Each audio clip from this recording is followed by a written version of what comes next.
చేసుకుని కనపడ్డప్పుడల్లా అడుగుతా ఉంటాడు. ఇదే పని, ఈ మనిషి కనపడితే అదే పని, అడుగుడే అడుగుడు. ఆసక్తితో అపేక్షించుట, ఆసక్తితో అపేక్షించుట. ఆ మాట అండర్లైన్ చేసుకోండి మీ బైబుల్లో. ఆత్మ సంబంధమైన వరములను ఆసక్తితో అపేక్షించుడి అని సేవకులకు చెప్తున్నాడా, సంఘానికి చెప్తున్నాడా? అమ్మ చెప్పండి అమ్మ, మీకు వందనాలు. సేవకులకి, విశ్వాసులకి, సేవకురాళ్ళకి అందరికీ వర్తిస్తుంది అది. అప్పులు తీర్చమని అపేక్షిస్తావు, ఏదేదో జరిగించమని అపేక్షిస్తావు, అవన్నీ మంచిదే, అవసరమే నీ భౌతిక జీవితానికి.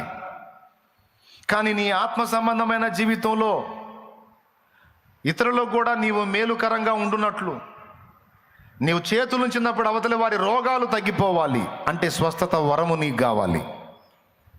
అక్కాయి విను, అన్నయ్య విను, అర్థమైందా? శాలేమన్న చేతుల కోసం వెతకటము, శాలేమన్న చేతులు అయితే ఇంకొక దైవజనుడు చేతులు మన మీద ఉంచుకుంటే మనకు మేలు కలిగిద్ది అనేది అపేక్షించడం కాదు. చాలామంది కూటమి అయిపోగానే నా హస్తాల కోసం అపేక్షించి నిలబడతారు. యేసయ్య కోరిక, నా కోరిక ఏంటంటే మీ హస్తముల కోరిక ఇతరులు అపేక్షించినట్లు మీరు తయారగుట. అవసరం లేదు కొట్టాల్సిన అవసరం లేదు. అది వద్దంటే కొడతారు, మీరంతా రివర్స్ అండి. సరే పర్వాలేదులే, కొట్టేసరికి అయిపోయింది కానీ నా పాయింట్ ఏంటంటే వరములను గూర్చి, కృపా వరములను గూర్చి ఇక్కడ మాట్లాడాడు. అందులో భేదమేమీ చూపక తనను ఆసక్తితో అడుగు వారికి తప్పక దేవుడు అనుగ్రహిస్తాడని కూడా ఉంది. ఈ మాట బైబిల్లో ఉంది.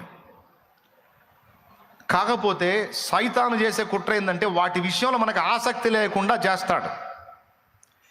అవి అసలు మనం పట్టించుకోకుండా వాటి విషయంలో మనం ఉదాసీనంగా ఉండేటట్టు చేస్తాడు వాడు. అది కుట్ర. ఈరోజు పరిశుద్ధాత్మ దేవుడు చెప్తున్న రెండవ సంగతి, మొదటి సంగతి దేవుడు నిన్ను చెక్కున్నట్లు, నిన్ను ఇతరులకు వెలుగుగా నియమించినట్లు బలిపీఠం మీద నిన్ను నువ్వు సజీవ యాగముగా సమర్పించుకో అనేది మొదటి సంగతి. అయితే రెండవది, దేవుడు నీకు అనుగ్రహించిన రెండవ ఈవి ఆత్మ సంబంధమైన కృపా వరములు, పరిశుద్ధాత్మ దేవుడు అనుగ్రహించే వరములు, వాటిని ఆసక్తితో అపేక్షించు.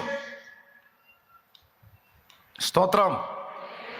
ఏం చేయాలి? వాటిని ఆసక్తితో అపేక్షించినప్పుడు నీకు దేవుడు స్వస్థపరచు వరం ఇవ్వచ్చు, ఆత్మల వివేచన ఇవ్వచ్చు, విశ్వాస వరం ఇవ్వచ్చు, బుద్ధివాక్య వరం ఇవ్వచ్చు, జ్ఞానవాక్య వరం ఇవ్వచ్చు, అద్భుత కార్యములు చేసే శక్తి ఇవ్వచ్చు, ప్రవచన వరం ఇవ్వచ్చు, నానావిధ భాషలు మాట్లాడి దేవుని మహిమపరిచి దేవుని మూలముగా మర్మములు పలికే వరం ఇవ్వచ్చు. అక్కడ చెప్పబడిన వరములలో నీవు అడిగినట్లయితే, ఆసక్తితో అపేక్షించినట్లయితే తప్పకుండా దేవుడు తన చిత్తానుసారముగా నీవు అడిగిన వరములను అనుగ్రహించుటకు శక్తివంతుడు.